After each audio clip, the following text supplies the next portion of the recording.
E sobre essa decisão de extinguir a Comissão de Mortos e Desaparecidos, nós vamos conversar agora com José Luiz Del Roio, ex-preso político, escritor e ativista em defesa dos direitos humanos. Boa noite, Del Roio, seja bem-vindo aqui no seu jornal. Boa noite, queridos. Boa noite. Boa noite para você também. Boa noite a todas e todos. Isso aí. Bom, Del Roio, o que significa, para quem está em casa entender, para geral entender, essa decisão de extinguir a comissão criada há quase 30 anos no governo de Fernando Henrique Cardoso? É o seguinte, minha gente, isso faz parte de leis internacionais, de acordos entre países. E quando um Estado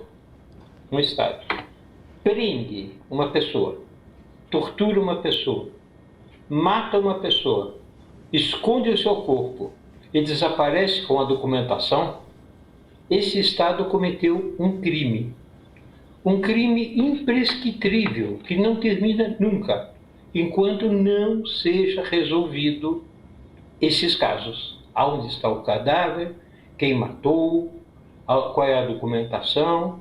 Muito bem.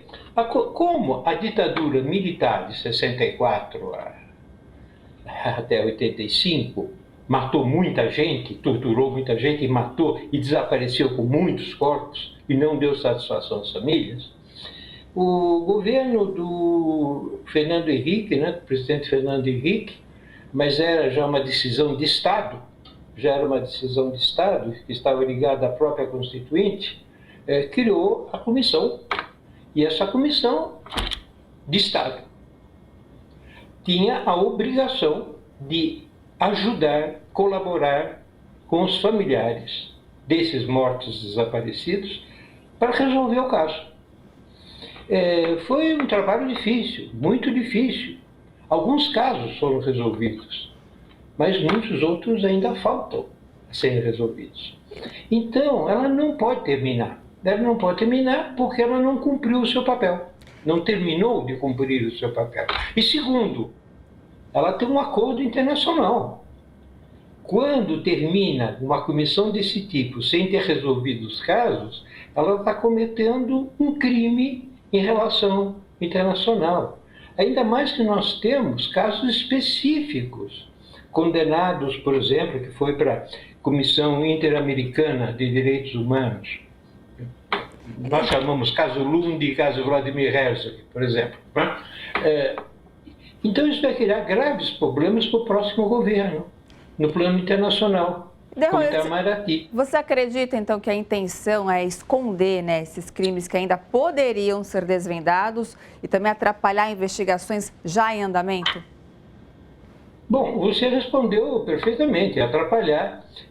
Nós temos ainda muitas investigações em andamento. Vou citar, já é conhecido, mas o público é vasto, vou citar a questão dos mortos da vala de Perus. Nós estamos com centenas de amostras de corpos, coisa terrível, era uma vala clandestina, onde foi encontrado quase 1.400 corpos. Em Haia foram tiradas mostras, ainda temos algumas centenas de mostras que foram enviadas à Haia, a um grande laboratório, para dar o resultado de comparação de DNA com os familiares dos desaparecidos. Estamos esperando isso, não chegou ainda. Pode ser que chegue antes do Natal. E agora? Não temos a comissão? Fica muito esquisito. Mas eu acho que não é só tentar esconder os crimes. É também criar problemas para o novo governo do presidente Luiz Inácio Lula da Silva. Porque, evidentemente, o Estado brasileiro vai ser cobrado internacionalmente, na ONU, na OEA. Vão perguntar, como é Estado? E o Lula vai ter que dar uma resposta. O Estado governado pelo presidente Lula vai ter que dar uma resposta. Então, o governo Lula, obviamente, vai recriar essa comissão. Ele é obrigado a fazer isso. Mas aí, esses fascistas, quase nazistas, pela crueldade, esses canalhas, eles estão pensando em criar uma crise com o governo Lula, entre os militares do governo Lula. Eu não acredito que isso acontecerá, mas é a tentativa de jogar uma bomba.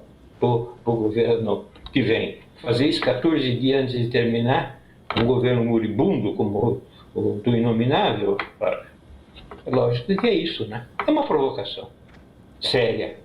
Perfeito. Derroio, obrigada, viu, pela sua participação na noite de hoje aqui com a gente e até uma próxima. Eu queria mandar um abraço, posso? Eu queria mandar um abraço Pode, claro, deve. à Diva Santana, que estava lá na comissão, ela tem a sua irmã desaparecida. Eu queria mandar um abraço à Vera Paiva, cujo pai, o deputado Paiva, foi preso, torturado, esquartejado e desapareceram o corpo.